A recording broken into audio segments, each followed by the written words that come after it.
Leitura comentada do livro Um Curso em Milagres, comigo, Luciana.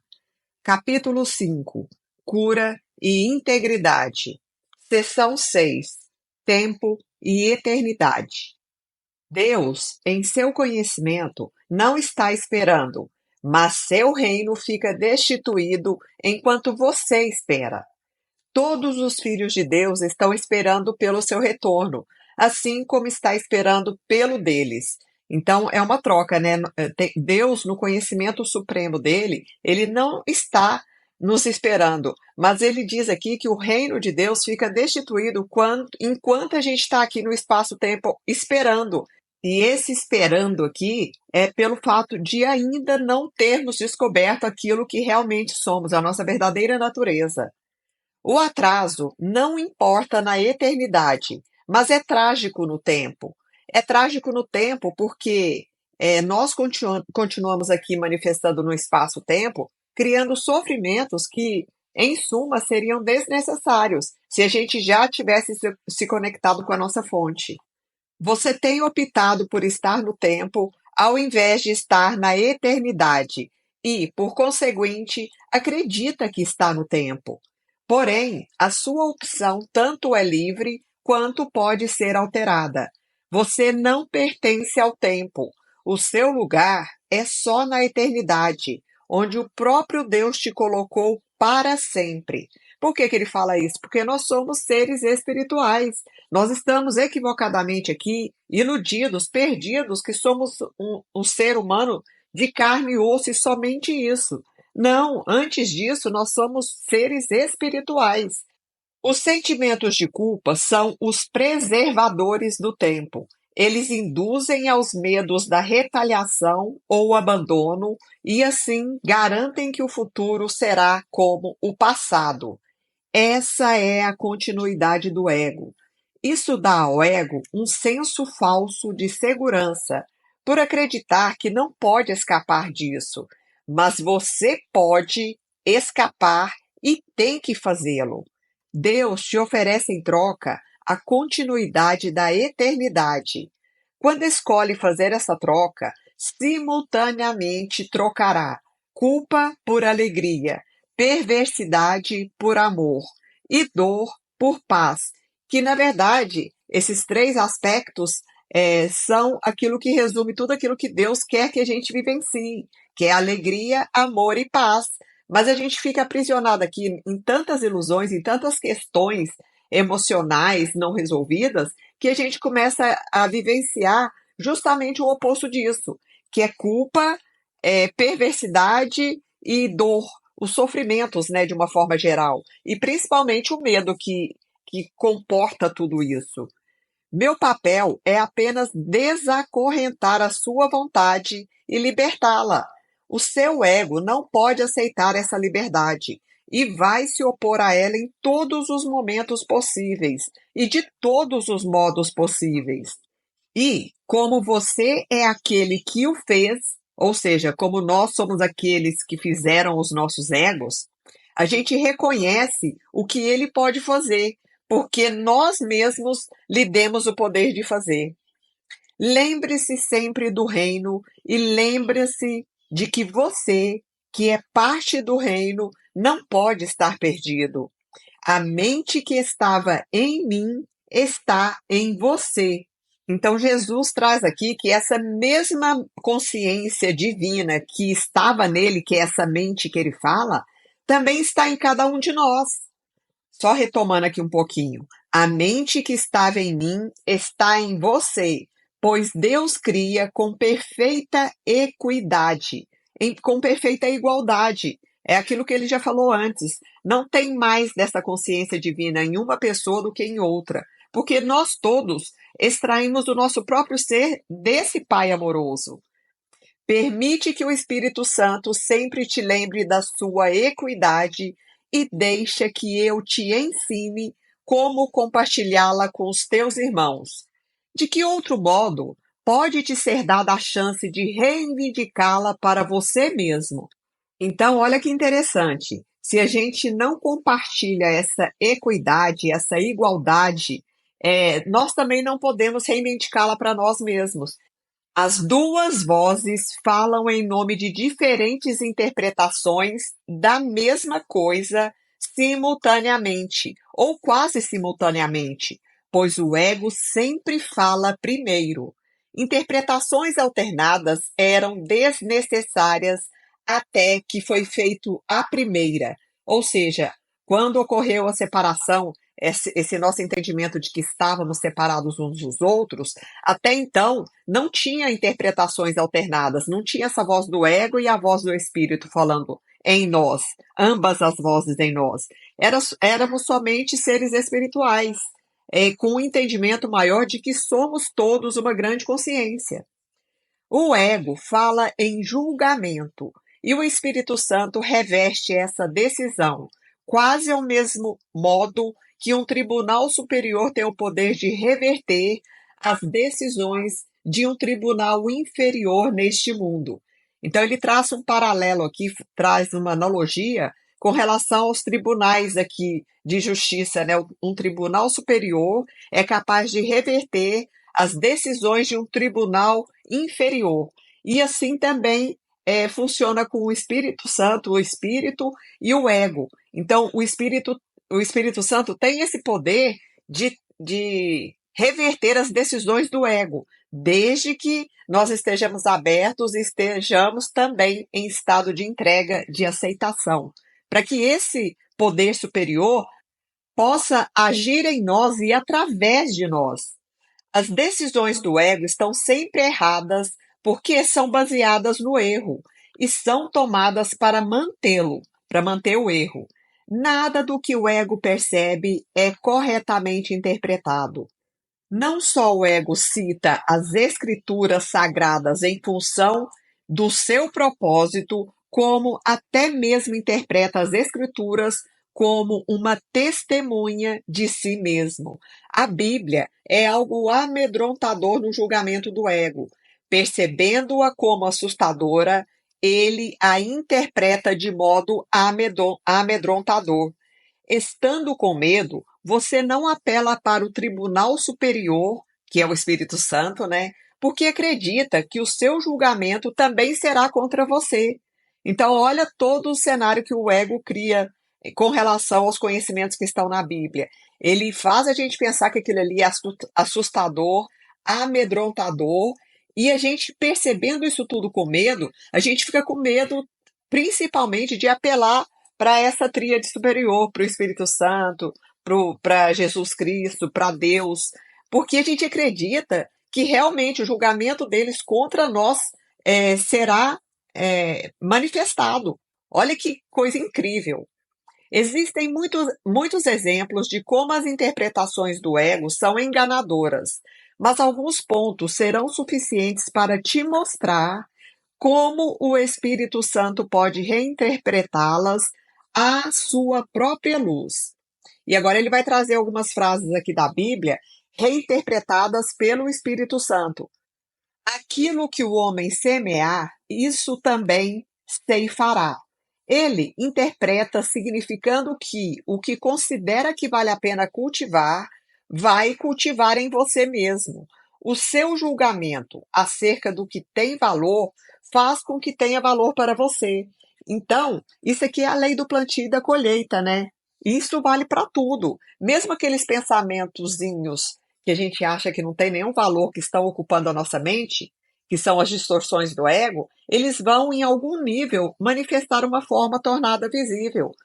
No século passado, viveu um grande pensador, que foi Earl Nightingale, e ele tinha uma consciência bastante expandida e uma compreensão imensa sobre como a vida funcionava. E ele dizia que a nossa mente era como uma terra muito fértil, que se eu tivesse em mãos sementes de uma erva mortal e sementes também de uma planta medicinal curativa, se eu plantasse ambas, qualquer uma das duas iria produzir frutos. Frutos, no caso, a planta iria ser nutrida, iria crescer e iria gerar uma forma.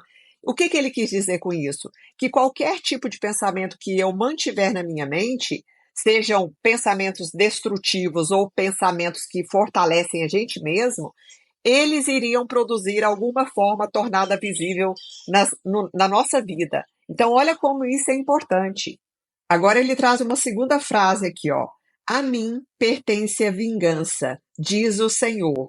É facilmente reinterpretado se você se lembrar de que as ideias só aumentam quando são compartilhadas.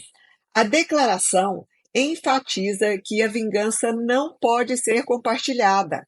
Entregue-a, então, ao Espírito Santo, que vai desfazê-la em você, porque ela não pertence à sua mente, que é parte de Deus. A vingança pertence ao sistema de pensamento do ego. Então, ele pede que a gente entregue qualquer tipo de vingança, de emoção em desequilíbrio para o Espírito Santo, que isso será revertido se a gente estiver aberto.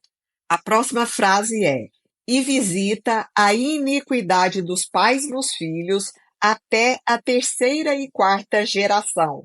Na interpretação do ego, essa é particularmente maliciosa. Vem a ser meramente uma tentativa de garantir a sobrevivência do próprio ego. Mas, para o Espírito Santo, a declaração significa que, nas gerações futuras, ele ainda pode reinterpretar o que as gerações anteriores tinham compreendido equivocadamente, e assim liberar os pensamentos da capacidade de produzir medo. Então, olha como tem um plano espiritual inteligente e amoroso por trás da nossa existência. Muitas vezes a gente tem medos, tem questões internas que a gente não compreende, que parecem não ser dessa vida. E realmente não são. Porque, segundo o Dr. Bruce Lipton, né, que escreveu A Biologia da Crença, as crenças que a gente tem vão passando através do nosso DNA, de geração após geração. Isso inclui os medos, inclui um monte de questões internas que a gente tem, mas a gente não compreende nessa vida. Então, ele está falando aqui que para o Espírito Santo, isso é uma correção que vai ser necessária ser feita nas gerações futuras. E nós somos a geração hoje que está tentando curar, limpar todo esse medo, todos esses equívocos que as nossas gerações anteriores não conseguiram lidar, não conseguiram curar e não conseguiram compreender de forma amorosa. Então, muita coisa a gente vai experienciar para poder limpar sofrimentos que já vêm se perpetuando há muitos séculos. É muito amoroso, gente. E, acima de tudo, esse é o trabalho da expiação. É muito bonito. Os ímpios, no entanto, perecerão. É mais uma frase que ele vai reinterpretar aos olhos do Espírito Santo. Vem a ser uma declaração da expiação se a palavra perecer for compreendida como ser desfeito. Aqui, aquilo que a gente acabou de falar. A expiação como esse processo de desfazer os enganos, os erros, os equívocos que se perpetuaram durante muitos séculos. Então, vou repetir a frase: os ímpios, no entanto, perecerão. Aqueles que não têm fé, que alimentaram muitos sofrimentos em outras gerações, ou até mesmo na nossa, eles perecerão. Perecer no sentido de que essa palavra deve ser compreendida como ser desfeito, através da expiação. Todo pensamento sem amor tem que ser desfeito. Uma palavra que o ego não pode nem sequer compreender, que é desfazer algo, né? Desfazer aqui no sentido de curar. Porque para o ego, a gente tem que permanecer no sofrimento, não tem como desfazer nenhum equívoco. Que isso, nós somos pecadores e olhe lá, temos que sofrer até o último dia da nossa existência aqui nesse plano da Terra. Para o ego, ser desfeito significa ser destruído. O ego não será destruído porque é parte do seu pensamento, mas porque ele não é criativo e, portanto, não compartilha. Ele será reinterpretado para te liberar do medo. A parte da sua mente que você tem dado ao ego apenas voltará para o reino, que é o lugar onde toda a sua mente está em casa. Pode atrasar a completeza do reino, mas não pode introduzir nele o conceito do medo. Então, a nossa mente é dividida, né? Nós temos a mentalidade certa, que é a morada do espírito, e temos a mentalidade equivocada, a mentalidade errada, que é a morada do ego. E a gente segue pela vida sendo nutrido pela mentalidade errada, pelos equívocos. Então, a gente precisa trazer, nós não, né? Quem faz esse trabalho é o Espírito Santo, a partir da nossa entrega. É, entregar essa mentalidade errada para que ela seja reinterpretada e trazida para a união, para unificar a nossa mente. E essa unicidade, essa união das partes divididas da nossa mente, ela nos permite unir em nós mesmos essa grande consciência e também, a partir daí, unificar com o todo. E aí a gente compreende essa unidade que é tão falada, né? Essa unicidade, esse poder do Criador. Aí sim nós estamos conectados com a nossa fonte. Você não precisa ter medo de que o tribunal superior vá te condenar. Ele simplesmente dispensará o caso contra você. Não pode haver nenhum processo contra uma criança de Deus, e toda testemunha em favor da culpa nas criações de Deus está cometendo falso testemunho contra o próprio Deus. Olha que importante isso daqui.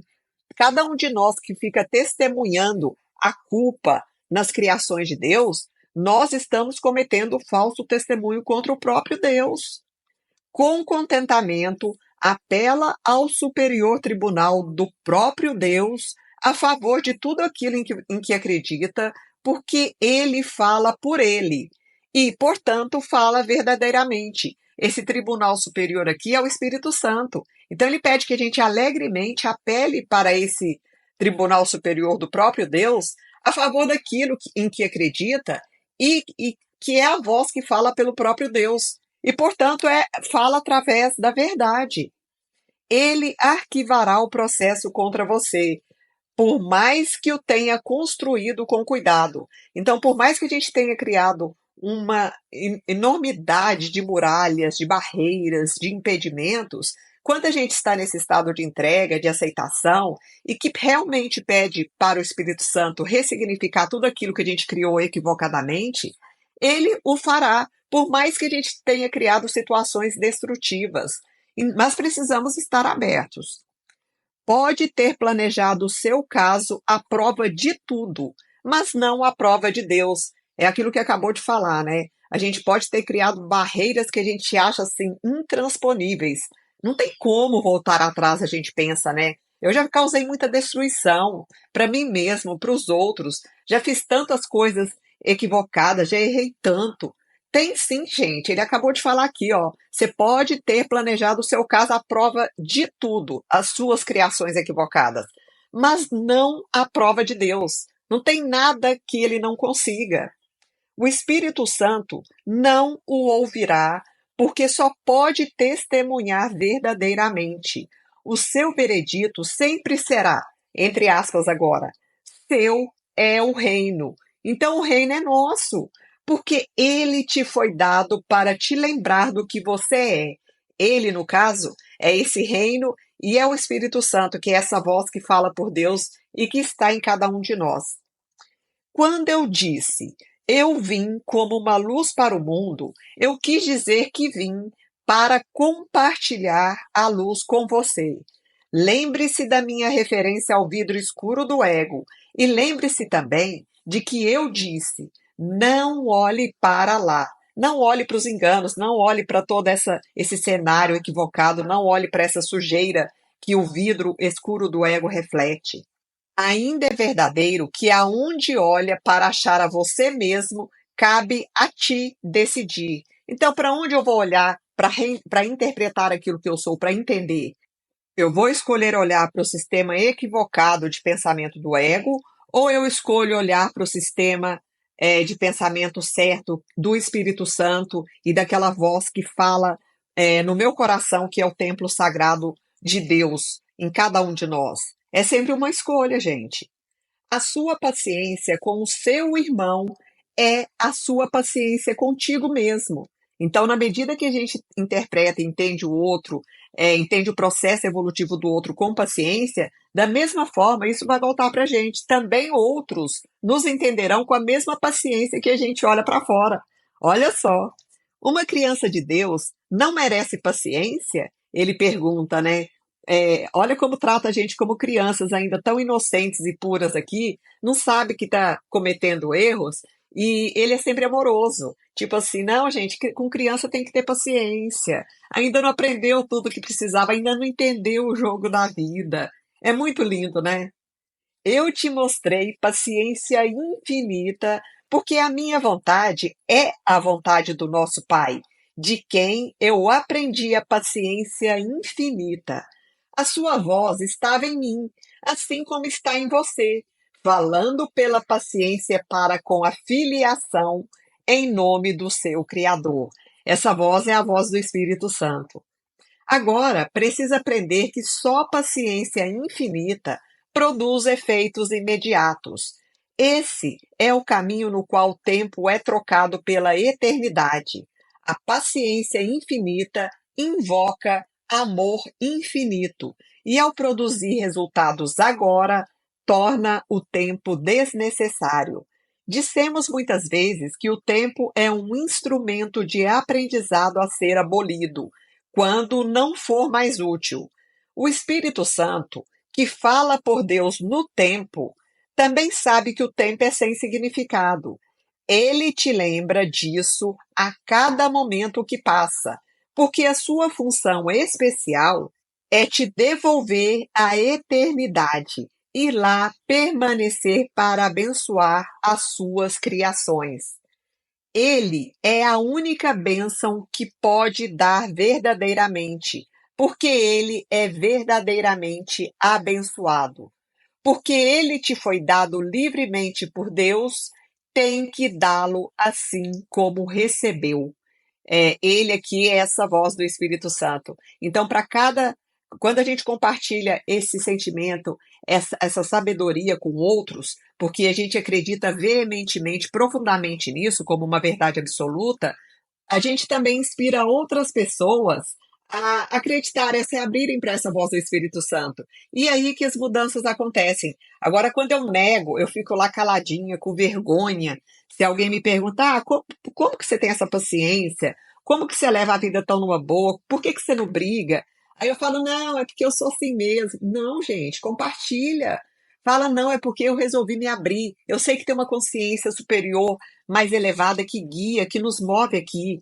E eu estou realmente treinando a minha paciência, fortalecendo, para que eu entre nesse processo criativo. E o que é o processo criativo? É começar a criar a nossa realidade.